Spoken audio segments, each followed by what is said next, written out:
back out the next day. Huh. So, everything he held up pretty well. We always had batteries and ammo and all the stuff we needed. So. How did your deployment draw down? As you get towards the end, was there kind of a sense of deactivating or demobilization or withdrawing you from the zone? Or no, I mean, for me, every time I leave somewhere and transition, it's always like really surreal for me. Mm-hmm. And it's the same, and it's like I almost don't believe it until it actually happens. Mm-hmm. So for me, it was just, the days were getting shorter, and we only had 5 days left till we were going back to Kaji, but there's also that sense in the military you don't want to get your hopes up for anything, because stuff changes every minute.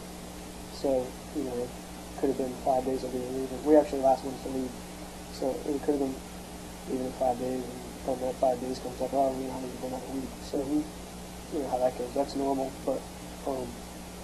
was there any demobilization training, talk of reintegrating in society, or... Oh, yeah, I mean, we had briefings all the time, stuff just... Before we went, while we were there, especially before we came home, we would go through briefings, which is... guys don't really pay attention, honestly. I mean, they have them, and it's important that they do, so people know the things that are available, but at the same time, it's like beating a dead horse. Yeah. Because it's the same stuff every day, especially like the suicide stuff. And I don't know how many suicide briefings I had, and then once you got home, it's even more. I'm still going through this stuff now, man. People still got to do this stuff. Yeah. But I mean, I guess it's good that they keep tab on it. We didn't do that before, right? I guess so. How was your homecoming? The actual, it was pretty good. We had took the buses back to Pittstown, and they had like a big thing set up.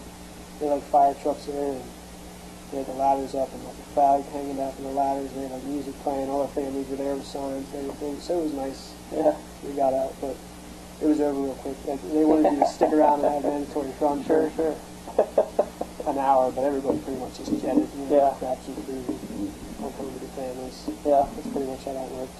Now, was there a recall like the next day? Did you guys have to go back in, or is it? No, I don't think so. We pretty much, they handed us, we came back, and we stayed at Fort Dix for like a week, PUD mode, and we had to, go through all that stuff. So all our paperwork and everything was done, so when we drove back to Pittstown, we were done. Okay. Was your wife able to see you, or fiance able to see you at Fort Dix? Or were families able to come to Fort Dix?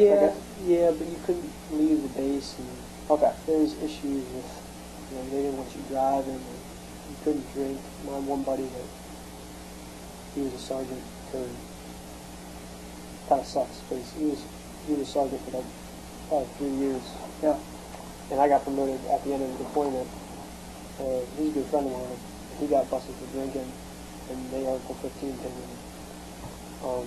He's a specialist now, and now I arraigned him, which is kind of weird. Yeah, so this is at Fort Dix. The first week back, there's no drinking, no... Yeah, we're done in a couple of days. Yeah. He gets busted down, which... It kind of sucks, but they warned us. They said they were going to do it. And I guess they didn't want to go back on their word. So what were you doing at Fort Dix? I mean, just, going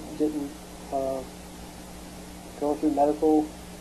Getting all the paperwork squared away, because you got to get discharged again, going from active duty on the, regular National Guard. You keep your leave straightened out, I guess. Yep. Because you do all the leave required and everything. And just, I don't know, just tying up all the loose ends that you got to do with the paperwork and everything, I guess. We did have, psychological stuff, we got to go and talk to people. I don't know if they were military or not. I think they were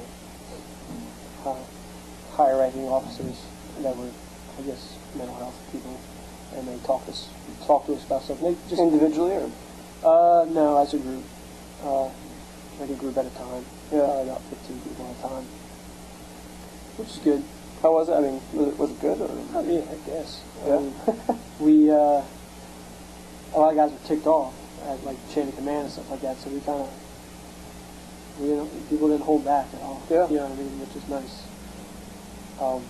So yeah. Yeah, it wasn't too bad. They were long days, but I got put in charge of my section of like 15, 20 guys. And they were all like reports and stuff like that. And I was recently promoted, so I put me in charge, and I pushed it through as fast as possible. So we pretty much got it done.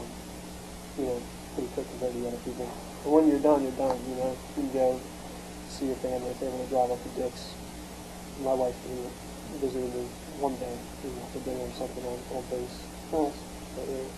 And then how was, going back, you went back to school, you go back to work, I mean, what do you... No, I went home, and I just finished this internship. So I've been on unemployment, still on unemployment. Main reason being because I had to do this internship where I was working 40 hours a week to finish my degree, and I wasn't going to be able to get paid. Yeah. So that's where I was at. But when I went home, we got back in September. I couldn't start school again until January, so I pretty much just went to the gym and caught up with people, and started drinking more than I should have. But yeah, it was a good time. And it was nice because I got to readjust. Yeah. And I came back to school in January, and I was just like, that was kind of hard because I kind of had like two different lives before, like Westchester here and then back at Harrisburg. Because I would be at school here with friends that I had, people I worked with more. I don't know, more people I worked with here.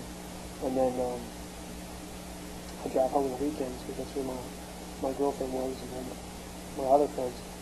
So once I got done in Harrisburg, came back here, it's like everything, I was flipping out, like stress level this way, all the way back up, and it was rough. Because I came back here down here by myself. My wife wasn't going to move in until we got married, which was in May, and the whole first semester, the first few weeks, a couple months, it was just readjusting all over again, and it was harder because it wasn't expected, like it was when you first got home. Yeah. You know what I mean? So would you say it's almost like a delayed kind of reintegration or delayed adjustment for the deployment? Kind of. Like, I met my one friend that I used to work with. I used to work at Applebee's here in town. And I met her at the Starbucks in town, right on Gay and High Street. Mm-hmm. And I'm sitting there trying to talk to her, have a conversation. I haven't seen her in 2 years. And I can't even concentrate on anything she's saying because we sat outside and there's people walking and do skateboarding and skateboard cracking up against the sidewalk, and every time it's like it makes them like I said, my stress level just went like right through the roof again. And like I'm looking at the rooftops and I'm trying to like stay concentrated on her. Couldn't stay focused. You know what I mean? I was in class and I was taking a philosophy of nonviolence class, and I mean how'd that work out for you? I mean, it was nice. I'm not saying that the professor was awesome. And he taught from a very unbiased point of view. It was just a lot of the subjects that came up, it was all I could relate to when I was overseas. Sure. And we can bring up discussions. And it was just been, Did you share in class? Yeah, but I didn't want to share a lot because I don't seem like I was kind of self-conscious about it. Because I don't know how you do when you're in class, but when you have something that can relate to the discussion that you're talking about, like the military and overseas, I don't want to seem like one of those guys that's like, oh, well, when I was overseas, I'm kind of self-conscious. I don't want to be looked at like that. So I wouldn't always put in my 2 cents, but every once in a while I would. Yeah. And the professor actually emailed me on the side. He was like, appreciate your participation and everything. And